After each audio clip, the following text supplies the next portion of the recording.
Jeremy from Super Advice, here to share tips and tricks on accumulating wealth. Our purpose is to show how the financial system works, but more importantly, how to get ahead in it. Financial freedom is about having no money worries, and we're here to show you how. In today's modern world, we all need money to be able to operate. So today I'm going to share some money saving hacks to remain debt free. Create a budget. Now, this is just real basic stuff, and I'm talking about it all the way through here. You have to have an understanding of how much money comes in on payday and what your bills are going out. Without the visibility of how money is moving around your household, you are like a ship at sea without a rudder, just floating around, lurching from one crisis to the next. And if you're one of those people that's, oh, it's not fair, this always happens to me, it's because you're unorganized. It's because you've got no budget, no idea what's going on with your finances. I'm sounding a little bit harsh on this one because it's absolutely crucial to understand where money moves around in your house.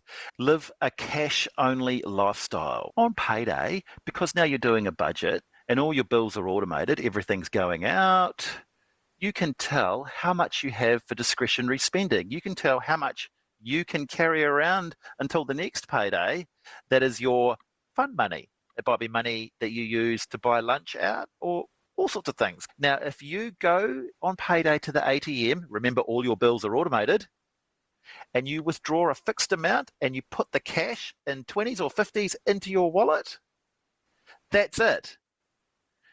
And you will learn to live within that budget. That's how much money you get for fun.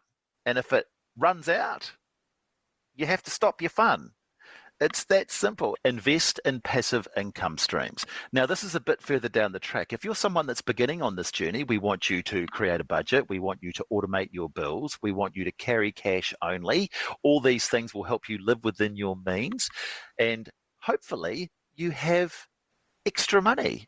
You can save because you're watching it. And then if you purchase things like shares, which do have a risk element involved, but if you purchase things like shares that pay a dividend to you a couple of times a year, that's passive income. And the more you save, the more you can invest in shares, the more passive income your shares will pay you in dividends. Cut your expenses. If you have little hacks like, I'm only going to buy a coffee on Fridays and Mondays. Monday, because it's the start of the week, I want to feel good. And Friday, because I'm celebrating the end of the week. That could be your coffee days. You could put a couple of days in there, like you could make Wednesday, I don't even take my wallet to work day. How can I spend money if I've got no wallet? All sorts of things like that. So cut your expenses, make lunch. Don't go too hard though. Cutting expenses is like a diet. If you go too hard, it'll just fall over too quickly. So just ease into it. Don't be too hard on yourself and make sure you give yourself fun. But cut back on expenses, which means you have more left to create that passive income stream. Have a backup fund, or we like to call it emergency fund. If you're at the start of your journey, save $1,000. And then after you've got everything in order, maybe paid your debts down, I'll talk about that in a minute, build up 3 to 6 months worth of your expenses. Now you can tell what your expenses are because you've done a budget. You know what your rent and food and everything costs now. That's got a number to it. Let's say it's $1,000 a week. Save $12,000 and that means that you can meet your expenses should your income stop. It means that you can meet any emergency costs should they occur. Have a backup fund. I want you to stack up all of the debts. It's called the snowball effect. And then when you've done your budget, you can see what's left over. That is what you're going to apply to your smallest debt. Everything else is going to be on a minimum payment. Once you've paid off that smallest debt, you take the money that you were paying to that and everything you can spare and you pay it on the next debt.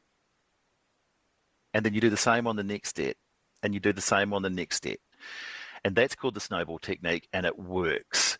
And some people might say, oh, no, that's wrong, Jeremy. You should pay the one with the highest interest rate first. If that was your method of thinking, why do you have the debt in the first place? The reason we do the snowball technique is because we use the motivation and the momentum of getting ahead, which is more powerful than just finding the one with the highest interest rate and doing that one and going nowhere. The conclusions are, do a budget, know where your money is, get rid of your debt using the snowball technique, carry cash, build passive income, have an emergency fund, happiness will follow. A big part of mental health problems these days is people worrying about how they're going to make ends meet. This is a plan for you to do it. If you'd like to come through to us and have a chat about obtaining financial freedom, please give us a call on 0800 89 46 88 or come through to our website at super-advice.co.nz. We've got a team of financial advisors ready to help you.